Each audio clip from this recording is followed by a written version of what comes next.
L'Église de Jésus-Christ ne peut plus continuer d'ignorer des géants de la foi tels que Austin Spark, Lang Robert Govett, Watchman Nee ou Baxing. Ce serait se priver d'une immense bénédiction pour sa vie personnelle. Les sermons, les écrits qu'ils ont laissés témoignent de la spiritualité exceptionnelle de ces hommes qui ont marqué le XXe siècle. Austin Spark, né en 1889 et parti de ce monde en 1971, eut un ministère rayonnant en Angleterre.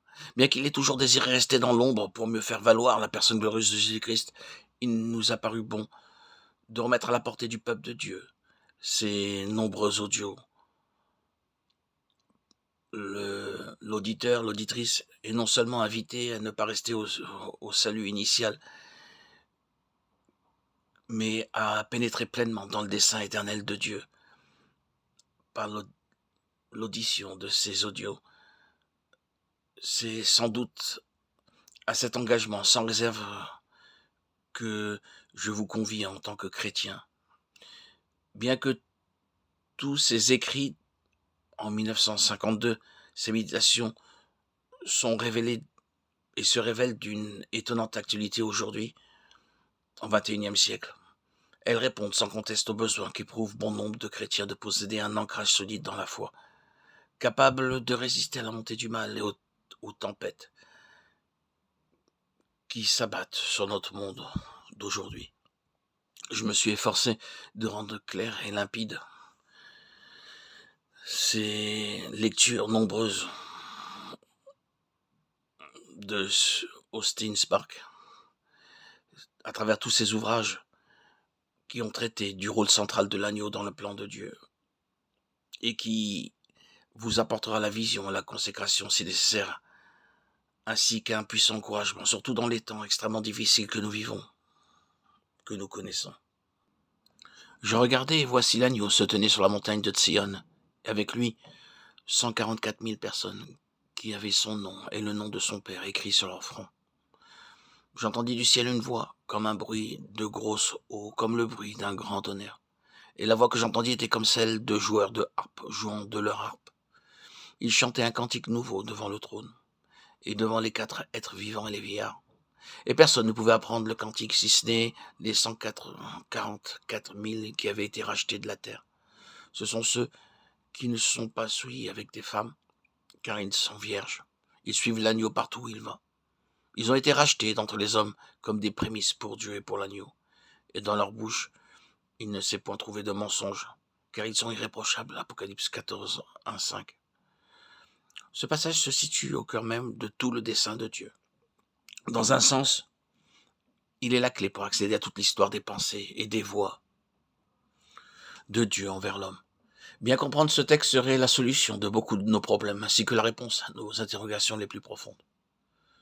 Le sujet traité ici est si vital qu'il a soulevé un conflit extraordinaire. Je ne parle pas seulement d'un conflit spirituel, mais aussi de controverses qui, elles, n'ont rien de spirituel. Nous n'arriverons pas à grand-chose avant d'avoir déblayé le terrain, ce qui demande une bonne dose d'honnêteté, de fidélité et de courage. Il y a là une expression très révélatrice dans ce domaine où règne le conflit et la controverse. Elle génère grandement la suspicion, même parmi les chrétiens évangéliques, et si elle ne se trouvait pas dans la parole de Dieu, je serais le premier à l'éviter pour les raisons que je viens d'évoquer. Mais nous ne pouvons pas faire peser sur l'apôtre Jean les suspicions engendrées par une expression qu'il a lui-même utilisée. Il nous faut chercher honnêtement à comprendre ce qu'il voulait dire en employant ces expressions. Je fais allusion au terme prémisse, premier fruit. Ceux-ci ont été rachetés comme des prémices pour l'agneau. Peut-être que la manière la plus utile, la plus profitable d'arriver à une compréhension exacte de ce terme serait de chercher à identifier les 144 000 dont il est question ici. Toutefois, avant de se lancer dans cette entreprise, c'est-à-dire avant de chercher à identifier ce groupe de personnes, nous ferions tout aussi bien d'examiner cette attitude hostile, car elle semble avoir quelque chose de fondé. L'hostilité est toujours justifiée lorsqu'un aspect particulier de la vérité est grossi au point d'être considéré comme étant représentatif de toute la vérité.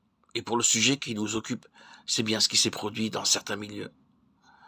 Encore une fois, si l'on tolère qu'une telle suraccentuation divise le peuple de Dieu et aboutisse à un exclusivisme et un esprit de supériorité, alors on est en droit de la tenir pour suspecte et d'adopter une position antagoniste ou pour le moins divergente. En outre, si l'accent est mis au mauvais endroit, ce qui aboutit inévitablement à un déséquilibre, alors l'affaire est évidemment sujette à caution. Et c'est exactement ce qui s'est produit à propos du point précis qui nous occupe.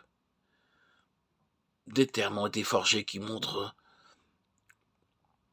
qu'on a mis l'accent là où il ne fallait pas, tels que le mot enlèvement et l'adjectif sélectif. L'auteur, M. Austin Spark, a toujours rejeté avec force l'idée d'une souveraineté divine qui exclut le libre choix de l'homme. Dans ce passage, il prend position contre ceux qui voient dans l'enlèvement une élection spéciale au sein du corps de Christ.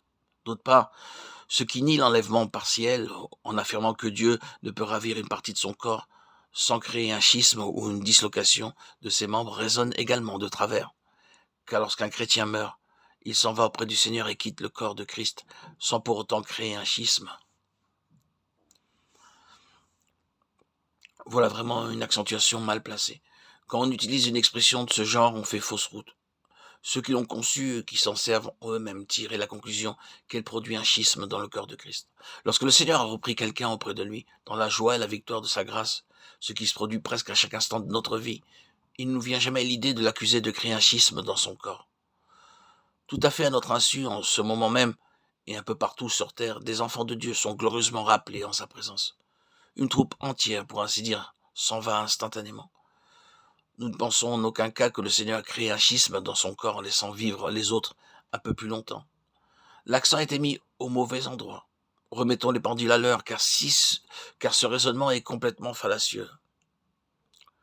Je n'ai aucunement l'intention de chercher à faire passer une interprétation spécifique de ce passage de l'Écriture ou de propager un quelconque enseignement qui aurait pour effet d'attiser les querelles. Je désire réellement traiter cette question à fond parce que je suis conscient qu'elle est excessivement importante pour Dieu et pour son peuple, en ces temps que nous vivons, qui sont les temps de la fin. Quelquefois, il est nécessaire d'examiner nos mauvais soupçons. À plusieurs reprises, le doute a été copieusement semé sur des œuvres tout à fait capitales pour les intérêts de Dieu. Ces doutes sont eux-mêmes suspects, mais aussi révélateurs. Il y a peut-être là un élément auquel l'ennemi s'oppose farouchement. Un véritable enjeu propre à remuer les profondeurs du cœur humain, peut-être. Des réactions de crainte ou de refus, voire de ressentiment. Ce type de réaction peut facilement être admis sous le couvert d'une étiquette et avoir pour mobile inavoué de se soustraire à une chose qui compte beaucoup pour Dieu, par crainte de ses implications. Voilà pourquoi je dis qu'il est quelquefois nécessaire de se méfier de nos doutes, d'examiner notre scepticisme, de filtrer nos réactions. Souvenons-nous que la popularité n'est pas forcément synonyme de vérité. L'histoire en témoigne amplement.